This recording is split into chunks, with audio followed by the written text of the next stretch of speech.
यहाँ प्यारे बच्चों आपके सामने आ चुका है कक्षा 7वीं का हिंदी का A to Z DL paper. जैसे आपको पता है कि आपका पेपर होने वाला है, आपका हिंदी का पहला ही पेपर है आपका 9 मार्च को। जी हाँ प्यारे बच्चों, का पेपर आपका 09 और 03 और 2026 मतलब 9 मार्च 2026 को पेपर आपका होने वाला है। इसका फुल वीडियो आपके सामने आ चुका है। बस वीडियो को शेयर करना है और चैनल पर करना है, चैनल को सब्सक्राइब और लाइक कमेंट करके जरूर जाना। अब चलिए यहाँ पे शुरू करते हैं पेपर, अपन फटाफट देखेंगे।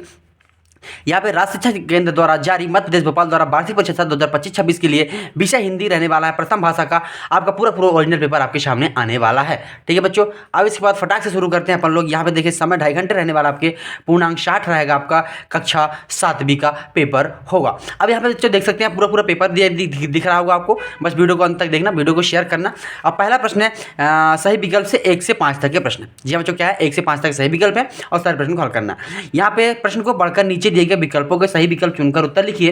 पहला है जवाहरलाल नेहरू द्वारा लिखी पुस्तक इनमें से कौन सी है। तो जी हाँ प्यारे बच्चों, जवाहरलाल नेहरू द्वारा इनमें से लिखी पुस्तक कौन सी है। तो यहाँ पे आपके सामने हिंद स्वराज है, गीता बोध है, आत्मकथा है और मगन है। तो इसका राइट आंसर आपका जो होने वाला है प्यारे बच्चों, वो एग्जैक्ट आंसर मैं आपको बता देता हूँ कि आत्मकथा थी, क्योंकि जवाहरलाल नेहरू ने अपनी स्वयं की कथा लिखी थी, जिन्हें हम आत्मकथा के नाम से जानते हैं।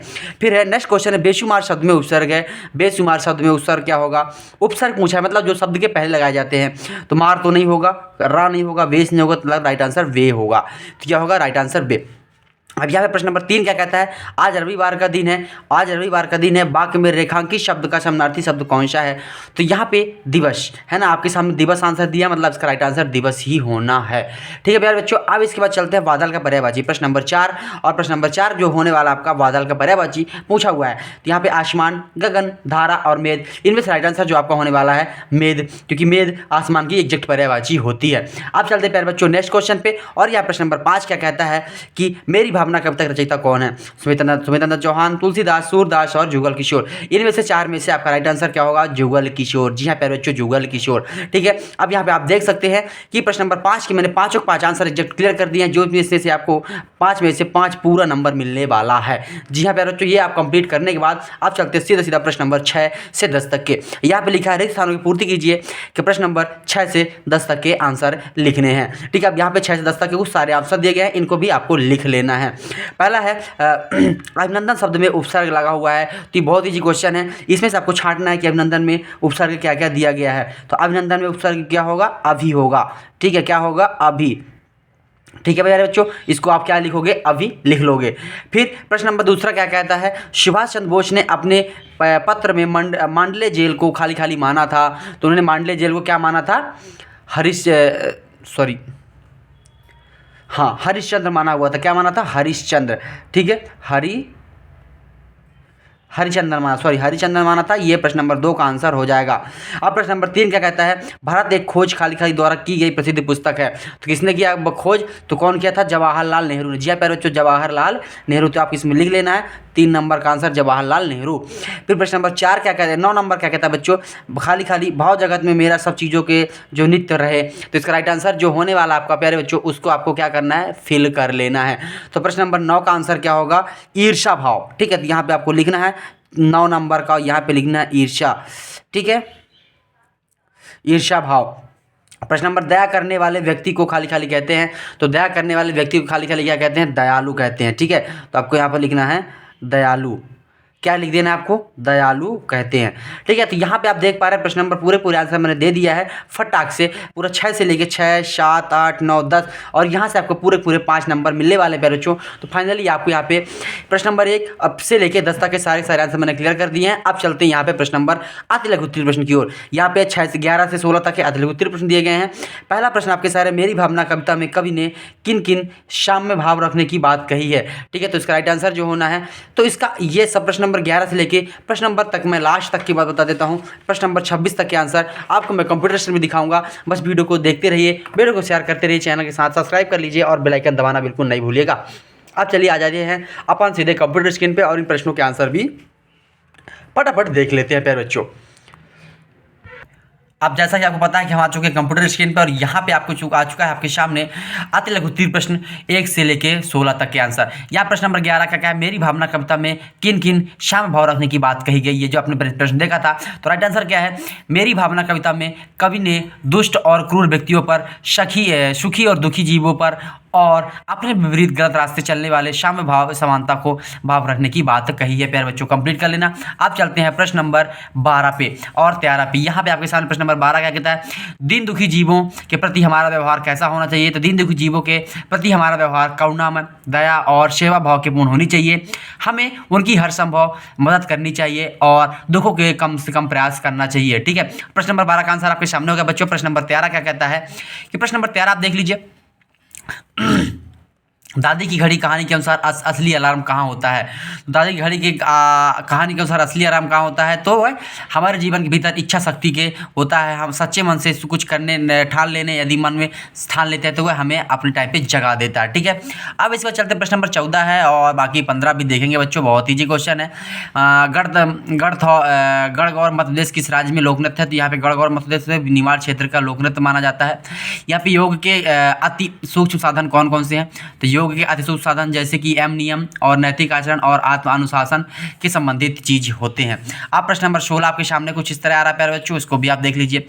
यहाँ पे निम्नलिखित में से तत्सम शब्द लिखिए, तुरंत, पुष्प, नाक, इनके क्या लिखना है, तत्सम शब्द लिखना है। ठीक है, तो आप इनके तत्सम शब्द लिखना है आपको, तो मैं आपको दिखा देता हूँ एक बार।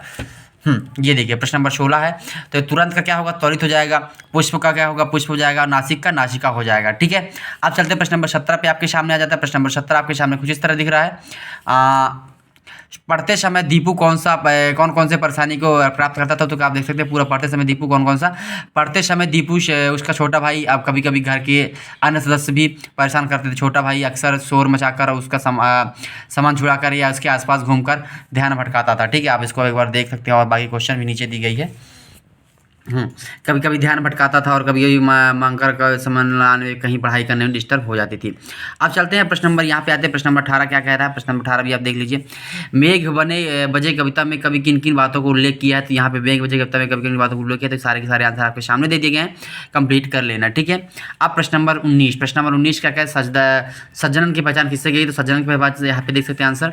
ठीक है, ये देखते हैं, बता देता हूँ आपको। सज्जनन की पहचान व्यक्ति के नियम भी दयालु परोपकारी भाव के होता है। यह सज्जनन व्यक्ति हम हमेशा दूसरों की मदद करने के लिए तत्पर रहता है और ईर्ष्या नहीं करता और कभी अपने प्रति सम्मान और मधुर व्यवहार करता है। वाणी की मिठास और आचरण को में सरलता से लेता है। प्रश्न नंबर 20, मैत्री भाव जगत में मेरा सब चीज़ों के नित्य रहे। इस पंक्ति में भावार्थ लिखिए। तो इसका भावार्थ आपके सामने दे देगा, स्क्रीनशॉट कर लेना है आप और तैयार कर लेना बच्चों। ठीक है, ये देखो मैत्री भाव का पूरा भावार्थ यहाँ से यहाँ तक दे देगा। एक बार मंडलाइन कर देता हूँ आपको, इसको देख सकते हैं। ठीक है, प्रश्न नंबर 22 का यहाँ से लेके पूरा यहाँ तक पूरा आंसर का प्रश्न नंबर 22 तक का है। ठीक है, ये चीज़ आप कंप्लीट कर लीजिएगा। ठीक है, प्रश्न नंबर 22 की प्रश्न नंबर 20 का आंसर हो गया। ये पूरा आंसर यहाँ पे प्रश्न नंबर 20 का आंसर दिया गया आपको, ये देख लीजिए।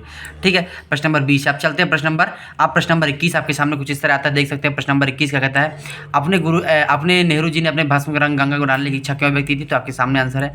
ठीक है, पूरा आंसर आपके सामने ये दे दिया गया है, इसको स्क्रीनशॉट करके तैयार कर लेना। ठीक है, अब प्रश्न नंबर 22 से कहते हैं तत्पुरुष समास किसे कहते हैं। इसको उदाहरण लिखिए, तत्पुरुष समास का आंसर देना। तो आपको सामने है कि तत्पुरुष समास क्या है। तत्पुरुष समास वह समास हो जिसमें उत्तर पद मतलब और प्रधान होता है तथा पूर्व पद गौण होता है। ठीक है, इसमें दोनों बीच में भी चिन्हित करने के लिए किया जाता है। ठीक, कंप्लीट हो गया। अब इसके बाद ये चीज़ देख लीजिएगा आप लोग। अब चलते हैं प्रश्न नंबर नेक्स्ट में। प्रश्न नंबर नेक्स्ट में क्या कहते हैं अपन, यहाँ पे प्रश्न नंबर 23 कहता है। प्रश्न नंबर 23 क्या कहता है, किसी महापुरुष के बारे में 10 वाक्य लिखिए। तो हमने महात्मा गांधी के बारे में 10 वाक्य लिख दिया, आपके सामने कुछ दिख रहा हो कंप्यूटर पे। ठीक है, यहाँ पे प्रश्न नंबर 1 से 1 वाक्य है, 2 वाक्य है, 3 वाक्य है, 4 वाक्य है, 5 वाक्य है, 6 वाक्य है, 7, 8, 9 और 10। ठीक है, 10 के 10 वाक्य कंप्लीट है। प्रश्न नंबर 24 का आंसर है। यहाँ पे प्रश्न नंबर मेरी भावना कविता मुख्य वो चीज़ लिखना है आपको सामने। ठीक है, तो यहाँ पे मेरी भावना कविता क्या है, अपने शब्दार्थों में भावार्थ लिखना है। ठीक है, तो यहाँ पे सामने पूरा आंसर भावार्थ आ चुका है, देख सकते हैं यहाँ पे मेरी भावना से लेके यहाँ तक। ठीक, यहाँ तक चल रहे हैं तक ये पूरा आंसर क्या होगा, मेरी भावना के भावार्थ का हो गया। ठीक, अब चलते हैं फिर नेक्स्ट क्वेश्चन है। प्रश्न नंबर 25 क्या कहता है। प्रश्न नंबर 25, अपनी दीपू की घड़ी के पत्रों के शब्दों लिखे। तो यहाँ पे ये पूरा क्वेश्चन दे दिया गया है प्रश्न नंबर 25 का आंसर। ठीक, आप प्रश्न नंबर 26 है, अपने प्रधान प्रचार को 3 दिवस की छुट्टी का आवेदन पत्र लिखिए। तो 3 दिवस का आवेदन पत्र लिखना है, तो यहाँ पे आपके सामने ये पूरा लिख दिया गया है। यहाँ पे सेवा में प्रधान महोदय, यहाँ पे अपने स्कूल का नाम लिखना है जहाँ आप पढ़ रहे हो, ठीक है, अपने गाँव का नाम लिख देना है। यहाँ पे 3 दिन का अवकाश स्वीकृत प्रथा पत्र लिखना है। यहाँ पे सामने निवेदन है कि मैं अति आवश्यक कार्य पड़ जाने के कारण विद्यालय में उपस्थित नहीं हो सकता है, वहाँ की चीज़ें देख लेना, ठीक है। और इसके बाद धन्यवाद वगैरह लिख के आप कंप्लीट कर लेना। पूरा पेपर आपको यहाँ से देखने के लिए मिल गया होगा, ठीक है बच्चों। आप चलिए मिलते हैं अगली वीडियो में, तब तक जय हिंद, वंदे मातरम। वीडियो शेयर करना, बाय बाय। और हाँ, चैनल पर नए चैनल सब्सक्राइब करना, साथ में लाइक करना और प्यारा सा कमेंट कि आप कहाँ से हमारा वीडियो देख पा रहे हैं, हमें इस चीज़ की जानकारी देना। मिलते हैं अगली वीडियो में। जय हिंद, वंदे मातरम, अगले सब्जेक्ट पेपर के साथ।